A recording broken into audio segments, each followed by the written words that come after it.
back today, guys. We're gonna go over a very interesting topic that I found and that I think many have wondered, and that is the rise and decline of the NDP party, the New Democratic Party of Canada. So many can see that. 10 years ago, let's see, around 10, 12, 2011, Jack Layton was leading the party, and he took a decisive victory for the NDP, not in becoming prime minister, but rather in securing his position and his party's position as the opposition in the House of Commons and dethroning the Liberals from a traditional spot they would have been if they hadn't have won. The Liberals become the opposition, Conservatives take the lead and become, the prime ministership if the Liberals don't win. But this was a very rare case where the Liberals fell to, I believe, either the third place in the parliament, and the NDP took over with over 100 seats. And that was a big thing. They won Quebec. They won a lot of ridings that would have traditionally gone to the Bloc and the Liberals. And many wonder why. Why did they do this, and how did they come down to where they are now with Mr. Jagmeet Singh leading his party, the NDP, with 15 or 25 seats, something like that. A decimal amount, total disgrace to what they once were. So this is an article here by Ryan Painter, a former NDP executive, and he declares that Jagmeet Singh's divisive politics are a dead end for the party. So before Layton died in 2011, God rest his soul, he said that he hopes that Canada and Canadians become loving, hopeful, and optimistic, and will hopefully change the world. That was the last letter he gave to the party before he passed away. And he helped, just in the words of Mr. Ryan Painter here, he helped remold the party from an ideological wasteland of left-wing dogma to a party that middle-class voters could actually imagine in government. Now, that's a very, very solid point there, because a lot of the left-wing politics we see nowadays are just like the man said here, right? Just left-wing dogma and virtue signaling, and it's a lot of talk but not a lot of action. And that's an important point that I wanted to bring up here, because we're going to talk about that later and how it relates to Jagmeet Singh. But that's the special thing about Jack Layton, that he made policy promises that were substantiated and backed up by evidence. At least there were some sort of substance to his policies, and he didn't purport himself to be some crazy left-wing socialist hero. He purported himself to be a man of the working class. So now let's move on, and I'll bring us back to this point in a little bit, because it's very important, those 2 points, that he had substantial policy, and on top of that, he didn't just represent an ideology, he represented a working class, the working class people.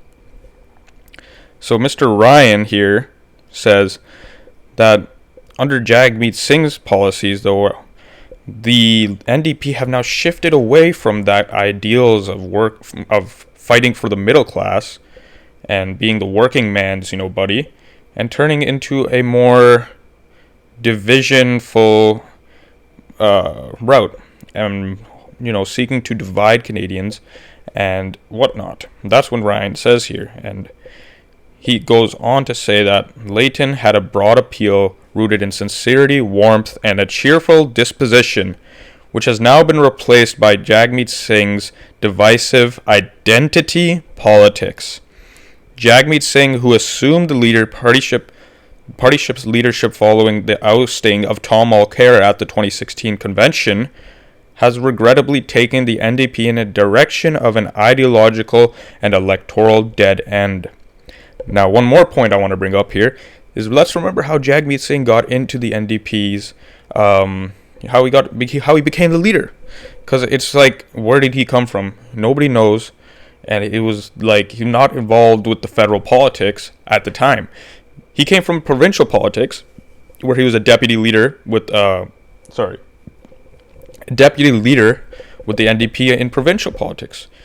So then how did he rise up and become a federal leader of the NDP party? Well, that's because he poached some certain groups which were related to him, i.e. the Sikh community.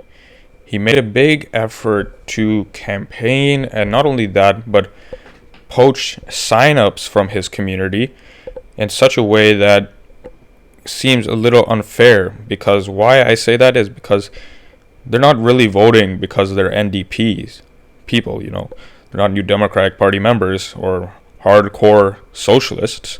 No, they're voting for Mr. Jagmeet Singh because he's from one of them. He's one of their community. So he made a little bit of a manipulative move here by going to his own community and, being able to mobilize them in such a large fashion and large manner that he took over the NDP in what could be seen as a, personal coup. It didn't really come from, NDP voters or NDP members who were there for long times or who were very, grassroots members.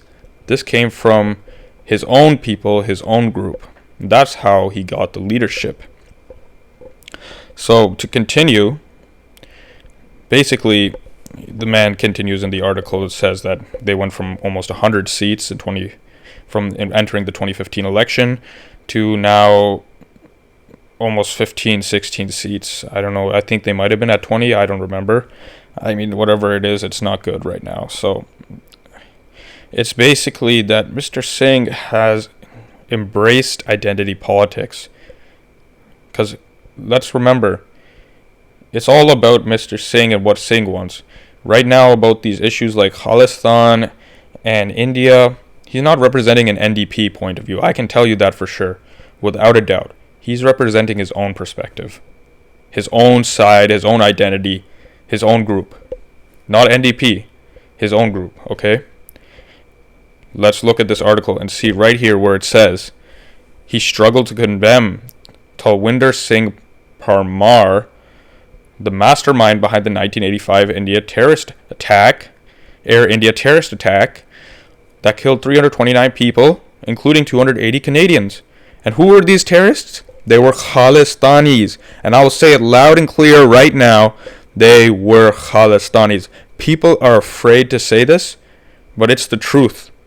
And the truth is that we have Khalistani extremists rooted in Canadians' society and our country from coast to coast, and they're purporting and they're supporting the government, and they're propping up politicians like Jagmeet Singh and others. And Trudeau, he knows that. A lot of people know that, and they appeal to these Khalistanis and these Sikh groups in a way that, appeases them, despite Khalistanis having a very, very tumultuous history in Canada as well as India, including with that Air India bombing.